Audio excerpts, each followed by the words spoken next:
अॼु 5 ॾींहं असांजी हड़ताल खे 2 कलाक टोकन स्टार्ट कई। अॼु खां कल्ह खां असांजो जेको OPD मुकमल बाइकाट आहे, अॼु बि मुकमल बाइकाट आहे। 20 तारीख़ ताईं असांजे हेल्थ प्रोफेशनल अलाउंस ऐं ॿिया जेके मुतालबा आहिनि उहे रिस्क अलाउंस आहे जेको कटियो वियो आहे, लेटर कढियो वियो आहे, उहो वापसि वरितो वञे, असांखे रिस्क अलाउंस ॾिनो वञे। उन खां अॼु खां वठी माना त असांजी OPD बंदि आहे, हींअर बि बंदि आहे ऐं इनशाला 20 तारीख़ असां गॾु थींदासीं।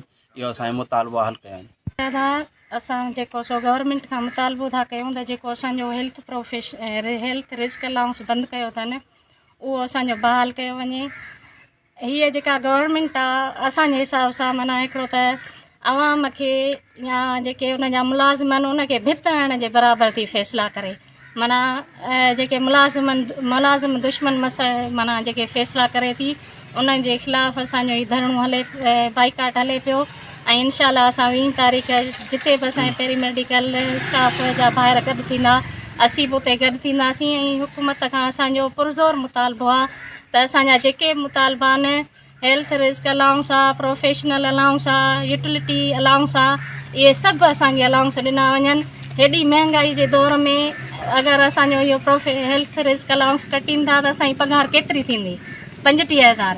हाणे 35,000 खे असां पाण अगरि कैलकुलेट कयूं या जेके बि उन्हनि जा सलाहकार आहिनि उहे वेही 35,000 खे कैलकुलेट कनि त असांजा मसइला इन्हनि 35,000 में हल थींदा। ऐं जेको महांगाई जो रेशो आहे उहो बि उन्हनि जे साम्हूं आहे त जेको सो असां अगरि खीर बि वठूं था त सो 150 रुपया किलो आहे। अगरि असां महीने जो खीर बि ॿधो वठूं त असांजो बिल केतिरो थींदो? अगरि असां महीने जो राशन वठूं त असांजो केतिरो थींदो?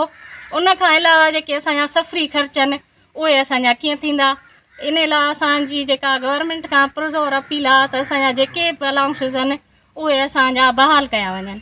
जीअं त अॼु 5 ॾींहं असां टोकन हड़ताल कई, वरी अॼु खां न बल्कि कल्ह खां असां OPD जो मुकमल बाइकाट आहे। असांजा टोटल यूनिट बिल्कुलु जेके बि शोबा आहिनि असांजा बंदि पिया आहिनि, सवाइ इमरजेंसी खां। कैज़ुअलिटी असां बंदि कोन कया, इमरजेंसी हले पई। असांखे अगरि मजबूर कयो हुयो त असां इमरजेंसी जो बि बाइकाट कंदासूं, असां इमरजेंसी बि कोन हलाईंदासूं। फ़िलहालु असांजो OPD असां बंदि कई आहे। असां जेसिताईं 20 तारीख़ कराची में असांजो धरणो आहे ऐं इनशा अल्लाह ताला असां उते भरपूर शिरकत कंदासूं। ऐं असां वज़ीर आला खां, चीफ जस्टिस खां, वज़ीर आज़म पाकिस्तान खां पुरज़ोर अपील था कयूं, महिरबानी करे असांजो जेको रिस्क अलाउंस आहे न उहो असांजो बहाल कयो वञे। रिस्क अलाउंस आहे, हेल्थ प्रोफेशनल अलाउंस आहे, सर्विस स्ट्रक्चर आहे, असांजा जाम मसइला अॻे